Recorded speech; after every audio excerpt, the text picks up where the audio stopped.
Sup.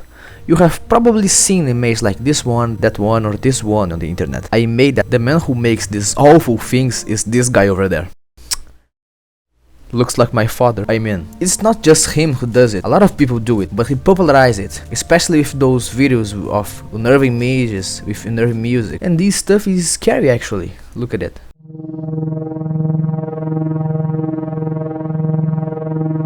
Yeah, buddy, I'm gonna teach you how to do this stuff.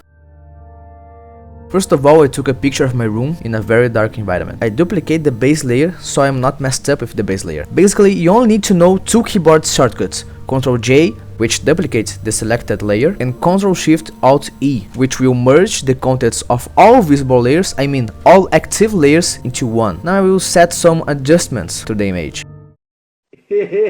I'm going to decrease the brightness of the duplicated layer. Don't mess with the base layer, for God's sake. Basically, what I'm doing there is putting the darkest layer underneath the layer that I decreased the brightness. So when I erase the lighter layer that is on the top, some points of the image become darker because of the layer that is underneath, because I erased the top layer. There are some points of the image that I want to be darker. For example, the background. I want to be much darker than the blanket, which is closer to the point of light. I want to give the impression that the light just lost the intensity. Notice that I'm setting some adjustments with the external plugin, but you don't need to download an external plugin. You can make all this stuff on the native program. I just did put a vignette effect. Now I'm making the monster silhouette. Notice that I'm applying a lighter color layer to the image. Basically, I do a slight lightening around the edges, but it has to have shade. Well, to make this image, you need to have a knowledge about shape, lightning, shadows, all the fundamental drawing stuff. Notice that now I'm making his eye orbit. Now the job is to merge the animal into the image. You have to make everything as convincing as possible. You have to make it as realistic as possible. It's something I forgot to mention. Do all this light and shadow effects in different layers so as not to ruin the base layer. It can be different, several layers, one for each thing, one inside, one for shadow, one for light or contrast light. Well, I thought that was funny, make a smile at him. I was concerned because that is gonna be cool, but I like it, the final result of the smile. So now I turn on all the layers, merge all the duplicated layers into one with that shortcut.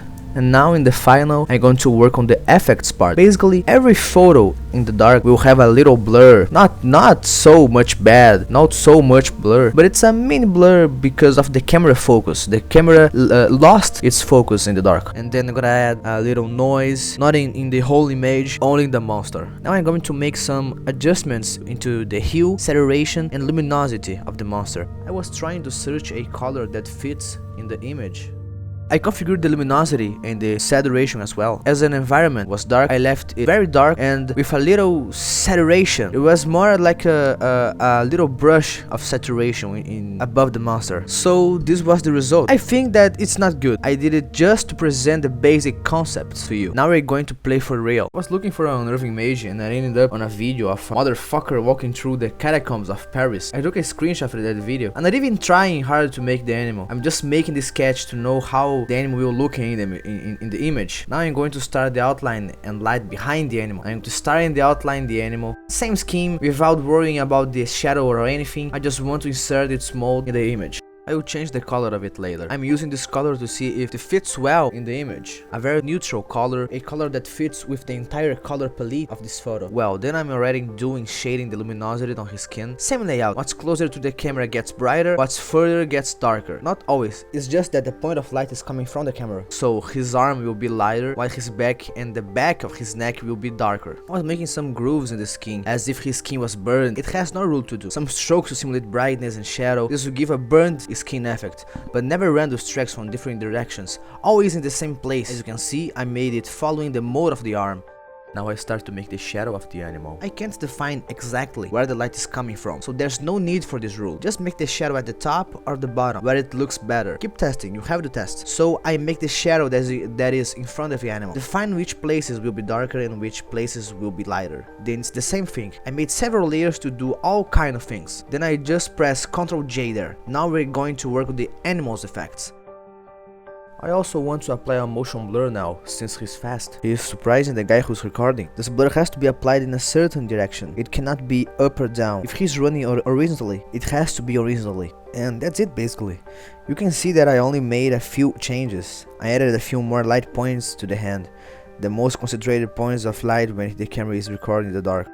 I added noise to the entire image. I put a few more points of light in the hand, in the more concentrated points of light, as if it were glowing, as if I had a more humid skin. It would be much more like the camera noise when the camera is recording in the dark, like a little noise. I put it in the whole image. I just put the little shortcut. It merges all the layers into one. You know, all the shortcuts, Ctrl Shift Alt E. Basically all the work involved is because of the light. You have to do everything based on where the light is. For example, his hand is lighter than the back of the arm. There's more light in his hand too, because it's closer to the camera. In front of his face, the back, the arm that's further away. It's everything about the light. Basically, it's just test. You have to test. You have to practice. You can see in this image that I also did. Basically, motion blur as if he was running across the road. Noise, a lot of noise, because in the image you have a lot of noise. The shadow of the animal in the back. Look, it's very important, the shadow. The shadow blends the monster into the image. Without the shadow, it would be just an image cast there. All these things are making him match into the image. Well, it's looking very realistic to me. Getting to this result wasn't fast. I kept testing basically. Testing lots and lots of things. That's it. Bye.